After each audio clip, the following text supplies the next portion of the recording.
नमस्कार दोस्तों, मैं हूं अशोक शेरा और आप देख रहे हैं मेरा फेसबुक और यूट्यूब चैनल। दोस्तों, आज मैं आपको एक ऐसी खबर दिखाने जा रहा हूं, या यूं कहें एक ऐसी जानकारी आप लोगों को दिखाने जा रहा हूं जो शायद आप लोगों के लिए ये पहली मर्तबा होगी। इंसान के जीवन में शिक्षा का बहुत ही महत्वपूर्ण काम होता है। शिक्षा के बिना जीवन अधूरा होता है। लेकिन पश्चिमी राजस्थान में वेदों के संरक्षण और संवर्धन के लिए, यहाँ की संस्कृति को बढ़ावा देने के लिए, यहाँ की संस्कृति का प्रचार प्रसार करने के लिए यहाँ पर एक इस प्रकार की पढ़ाई, बच्चों को वेदों की पढ़ाई करवाई जा रही है जो अपने आप में अनूठी है।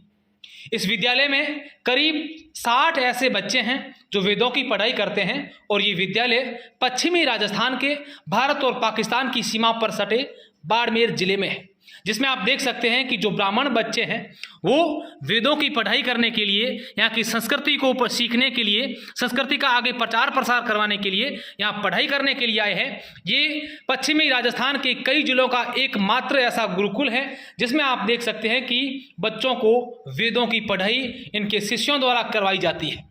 ये शिष्य हैं जो गुरुजन हैं जो उज्जैन से आए हैं। इसके अलावा इन बच्चों को आधुनिक शिक्षा भी करवाई जाती है, जिनके भी यहाँ पर शिक्षक हैं। इन बच्चों को वेदों के साथ साथ गणित पढ़ाई जाती है, अंग्रेजी पढ़ाई जाती है, हिंदी पढ़ाई जाती है, संस्कृत भी पढ़ाई जाती है। वाकई में आप सोचिए कि किस प्रकार की ये शिक्षा प्रणाली है, केंद्र सरकार की नीति है कि जो बच्चे हैं कहीं ना कहीं हमारा समाज, हमारा देश इस संस्कृति को, इन वेदों को भूलता जा रहा है। और उसी बात को कायम रखने के लिए, वेदों के संरक्षण करने के लिए, उसका संवर्धन करने के लिए ये ऐसी एक शिक्षा बच्चों को दी जा रही है जिसमें बच्चे अपनी संस्कृति, अपने वेद पढ़ करके, कंठस्थ कर करके आगे अपने देश की संस्कृति को, वेदों के बारे में लोगों को जानकारी देने के लिए यहाँ पर पढ़ाई कर रहे हैं। मैं कुछ बच्चों से बात करने की कोशिश करूंगा। अच्छा, क्या नाम है आपका? कब से यहाँ पर पढ़ाई कर रहे हैं आप? जयप्रकाश। जयप्रकाश जी, कहाँ से हैं आप? यहीं बाड़मेर से ही हैं? कब से पढ़ाई करते हैं यहाँ? 2 साल। 2 साल हो गए। क्या पढ़ाया जाता है आपको यहाँ पर? किस प्रकार की पढ़ाई की जाती है? वेदों की पढ़ाई। क्या सीखते हैं आप वेदों में? क्या सिखाते हैं आपको गुरुजन? वेद सिखाते हैं। आप बताएं, आपका क्या नाम है? जगदीश शर्मा जी। कहाँ से हैं जगदीश साहब? बालेसर से। तो कब से आप यहाँ पढ़ाई करते हैं? कौन से वर्ष में आप? 2 साल से। 2 साल से हैं, द्वितीय वर्ष में हैं। कौन कौन से वेद आपको यहाँ पढ़ाए जाते हैं? शुक्ल यजुर्वेद, अथर्ववेद, सामवेद। सामवेद। तो कितना आनंद आता है? आप ये सब पढ़ के कितना अच्छा लगता है आप लोगों को? बहुत अच्छा लगता बहुत। यहीं रहते हैं आप लोग? अच्छा, आप बताएं, आपका क्या नाम है? कहाँ से हैं आप? गुड़ा मलानी से। तो कब से आप पढ़ाई करते हैं यहाँ? 3 साल से। 3 साल हो गए आपको पढ़ाई करते हुए। किस प्रकार की पढ़ाई आपके यहाँ गुरुकुल में होती है? संस्कृत। अच्छा, तो क्या संदेश आप पढ़ के क्या करना है आपको आगे जा करके? वेद का अध्ययन करना चाहते हैं। ये सारे के सारे जो बच्चे हैं यहाँ पर पढ़ाई करते हैं, इनके गुरुजन हैं, उनसे भी बात करने की कोशिश करूँगा। गुरुजी, सबसे पहले तो मैं आपका परिचय चाहूँगा और कब से बच्चों को पढ़ा रहे, क्या मोटो है आपका, पढ़ाने का उद्देश्य क्या है? मेरा नाम अविनाश पांडे है। मैं शुक्ल यजुर्वेद माध्यमिक शाखा का अध्यापक हूँ। मैं बनारस का रहने वाला हूँ। महर्षि सांदीपनी राष्ट्रीय वेद विद्या प्रतिष्ठान के द्वारा हमें यहाँ पढ़ाने के लिए भेजा गया है। हमें यहाँ इस क्षेत्र में एक भी वेद विद्यालय नहीं है, या पहला वेद विद्यालय खोला गया है, यहाँ भेजा गया है। पिछले साल हमारे यहाँ 30 बच्चे एडमिशन में आए थे, लेकिन कुछ धीरे धीरे किसी को क से हमें शुरू करना पड़ा, क्योंकि इसमें यहाँ पे शिक्षा का भी बहुत क्षेत्र कम हो चुका है। गांव में पढ़ाई अच्छे से नहीं होती है, तो यहाँ हम गांव से, दूर दूर गांव से बच्चों को लेकर आए और अ और क से शुरू किए इनकी पढ़ाई और वेद तक लेकर आए हैं। उसमें जिनको नहीं समझ में आया वो बच्चे, कुछ लगभग 10-12 बच्चे अपने घर चले गए। किन्हीं को यहाँ गुरुकुल का वो रहन सहन नियम नहीं पसंद आया। पांडे जी, क्या पढ़ाई होती है, क्या सिखाया जाता है बच्चों को यहाँ? यहाँ पर वेद पढ़ाते हैं। वेद पढ़ाते हैं। क्या उद्देश्य है? क्यों जरूरी है आज के ज़माने में बच्चों को वेद पढ़ना? पुराने समय में वेद की 1000 शाखाएं थी, हजारों थी, 1000 से भी ज़्यादा थी, तो 1000 तरह से वेद बोले जाते थे। आज की डेट में बहुत 8 शाखाएं मिलेंगी आपको वेदों को, चारों वेदों की 8 शाखाएं मिलेंगी जो अभी भी लुप्त होने के कगार पे हैं। तो महर्षि सांदीपनी राष्ट्रीय वेद विद्या का प्रतिष्ठान का यह बहुत बढ़िया प्रयास है कि वेदों के शाखाओं का हम बचा पाएँ। तो हम जो 1000 साल पहले ऋषि जिस तरह मंत्र बोलते थे, उस तरह आज भी इन बच्चों को हम उसी प्रकार, उसी एक साथ हाथ चलना, एक साथ मंत्र बोलना, ये सब सिखाते हैं। बच्चे यहाँ से पढ़कर इंजीनियर और डॉक्टर छोड़कर अन्य किसी भी क्षेत्र में जा सकते हैं। ये इनका भविष्य है। बिल्कुल। सर आप बताएं, आपका क्या परिचय है और किस प्रकार से यहाँ पढ़ाई प्रणाली चलती है? मेरा नाम दमाराम गौड़ है और मैं यहाँ लगभग 7-8 साल से इस विद्यालय के प्रयास में लगा हुआ हूँ, जिसमें हमारी एक कमेटी बनी हुई है और कई ऐसे श्रेष्ठ भामाशाओं का सहयोग से ये विद्यालय इस समय इस मुकाम पर पहुँचा है। मैं इस विद्यालय में सेक्रेटरी हूँ, जिसे अपने हिंदी में सचिव कहते हैं।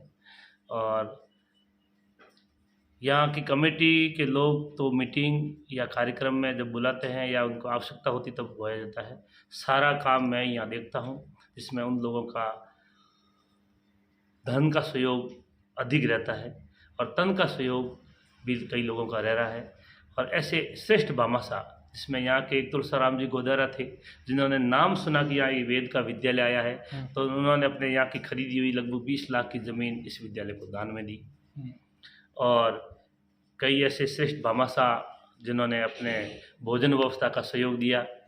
और कई साधु महात्मा, जिसमें ओंकार भारती जी, भैर भारती जी महाराज एवं प्रतापपुरी जी महाराज, तुलसाराम जी महाराज, इन्होंने तन मन धन से सहयोग दिया।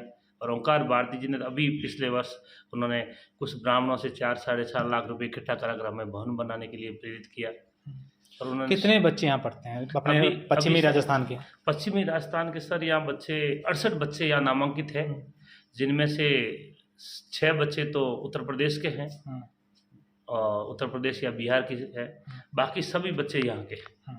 अच्छा, क्या प्रणाली है, बच्चों को कैसे शिक्षा दी जाती है? क्या कि क्योंकि इनके परिजन आज के ज़माने में जिस प्रकार से कंपटीशन है, लोग चाहते हैं कि मेरा बेटा अच्छा डॉक्टर बने, अच्छा इंजीनियर बने, अच्छी जगह जाए, ये बने वो बने, लेकिन ये बच्चे कहीं ना कहीं आज वेदों को और यहाँ की संस्कृति को आगे जाकर उसका प्रचार प्रसार करेंगे, तो ये अपने आप में आपको दिक्कत नहीं आती? बच्चों को दिक्कत ऐसी नहीं आती है, ऐसे नहीं आती है, क्योंकि सरकार का भी ये एक विचार है कि वेदों का संवर्धन और संरक्षण किया जाए। और ब्राह्मणों में मुगल काल से इस देश में वेदों को लुप्त प्राय हो गया था और मुगलों ने या किसी विद्रोहियों ने यहाँ आक्रमण करके विद्यालयों को नष्ट कर दिया था, जला दिया था और वेदों की संहिताओं को जला दिया था या लूट कर चले गए थे।